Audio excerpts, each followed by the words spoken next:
I'm McCord, and welcome to The Real Deal on TheStir.com. Today we are talking about The Real Housewives of Orange County, Season 9, Episode 7, Choklahoma, as well as the premiere of a brand new series produced by the BBC and airing on Bravo, The Ladies of London, Season 1, Episode 1. Ooh!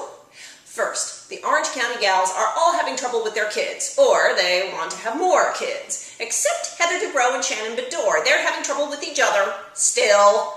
I'm beginning to think Bravo picked a villain based on her tone of voice. Go with me here for a second. In the saga of Shannon versus Heather, Heather's content is fine, for the most part. Yes, she did once say, "people like you," which is terrible, but otherwise she seems like a transplanted New Yorker. Is that the issue? Am I just not hearing Heather because of living in New York for so long?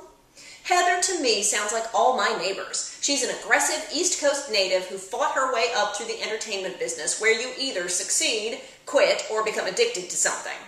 Shannon, on the other hand, is a little airy-fairy and overly nice and sensitive and spacey, and I think she reacts to Heather's clipped, intense manner as though it's negative. The editors, seeing this conflict, are gleefully feeding the beast and getting Tamra and Vicky in the middle, asking everyone leading questions in their interviews. Well, Heather's been on the show for 3 years now. Is she only just now becoming too tough for the other ladies to take? Moving on to the children of Orange County, we've got some screaming toddlers and a hormone-popping son, but let's center today's discussion on the most grown-up one, Vicki Gunvalson's daughter, Brianna. Brianna is 26, married and pregnant with baby number 2, and she desperately wants to cut the apron strings from Mama and buy her own home in Oklahoma. My favorite part of the Oklahoma storyline is not the fried testicles, although that was funny, but rather the real estate. You can't have the same house in Oklahoma that you have in Orange County. It's simply a $600,000 price difference. Here's the thing. There are some really nice creature comforts in the Midwest, and people don't seem to know about it.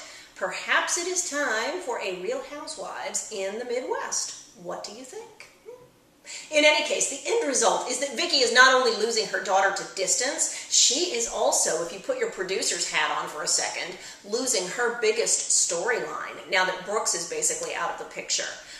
Once Brianna moves full-time, she won't be available to film, so what's Vicki going to do? She's going to have to come up with something new for next season. Whether she brings Brooks back or she starts filming with her new boyfriend, lawyer / reality star wannabe who's all over the tabloids wanting to do a new show with her. But you know what? Orange County is the original franchise of The Real Housewives. They've been around the longest, and you can see this season that they're trying to trim back the budget in production. I noticed that in the confessional interviews, everyone has a halo around their head, meaning they're doing green screen. So they're trying to tighten their belts. And let's look at cast, right? We've got Season 9, Vicki, an original. We've got Season 7, Tamra, and then after that, Heather is the longest-standing cast member. But that's over $1 million in payroll. So, who's going to get it? Do you think Orange County could survive without Vicki Gunvalson? While you ponder that, let's jump on a jet from JFK and land ourselves in London, the Ladies of London, or perhaps more aptly titled, The American Expats Living in London. Are you ready for my big dramatic statement of the day? I think if Ladies of London continues as it started, it could and maybe will eclipse The Real Housewives of New York City. Can you believe it? I'll tell you why. Last night I was chuckling to myself watching the first episode. It is so very, very Season 1, meaning the ladies are doing everything the producers tell them to do and saying all the lines they're feeding them. It is society this, society that, who has a title, this is London. It's enough to make you want to throw up in the corner. But it's also kind of refreshing. It's lambs to the slaughter. They don't know what they're in for, and it's kind of delicious. Of the 7 ladies, 5 are American-born, and I think they had to cast it that way.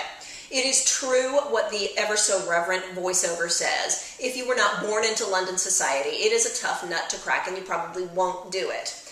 What is accepted, however, is that Americans living in London tend to play by their own rules. They know they're never going to be accepted truly into London society, so they can kind of do whatever they want within a certain stricture, which seems to include reality TV. Of the two British-born ladies, Caroline Stanbury has burnt her royal bridges over a decade ago and is likely considered a little fast and loose by her British counterparts. So why not go ahead and take the television plunge? Caprice snarked that Caroline is more American than she is, and that is actually backed up if you have a look online. If you Google Caroline, she appears to be fascinated with all things related to the States and plastic surgery, and likely things that her mother would not approve of. The other native Brit, Annabelle Neilson, has a long reputation as a wild child, and I'm guessing her family are probably not overly bothered that she's doing reality TV. They're probably relieved that it's not a snuff film or public criminal activity. It's also getting her out of the house after the death of her creative muse and other half, Alexander McQueen. So far, I think I like Annabelle the best. And we've also got a little bit of criminal activities. Shades of Joe Giudice in The Real Housewives of New Jersey. One of the cast members, Noelle, is dating some guy, Scott, who's had a horrible, crazy divorce and who's been in jail, and who knows what he's hiding under his mattress. Straight up in episode 1, they have divided the cast into the Brits and the Yanks, although American glamour model Caprice considers herself British, perhaps because she's been there so long. And there you have it. They are all suitably rich. If any one of them were truly at the tippy top of London society, they would likely never do the show. Londoners are very conservative, and anyone who is a significant part of that circle who did a reality show would find themselves an outcast. But most of them are American. Caroline has a business to promote, Annabelle's a wild child, and Caprice is a glamour model of a certain age looking to keep the glamour going. There's one we haven't really met yet, a friend of the ladies who's married into an actual titled family. I predict that Julie Montague, also known as the Viscountess Hinchingbrooke, will be the first casualty of the series. I bet her husband's family will see this show and respectfully request that she stop. Otherwise, she'll go the way of Countess Luann, and despite that gorgeous castle and the Earl of Sandwichdom, Countess beats Viscountess. So, many of you have been tweeting me that you missed the original seasons of New York City, and I think perhaps the ladies of London could fill that void. What do you think?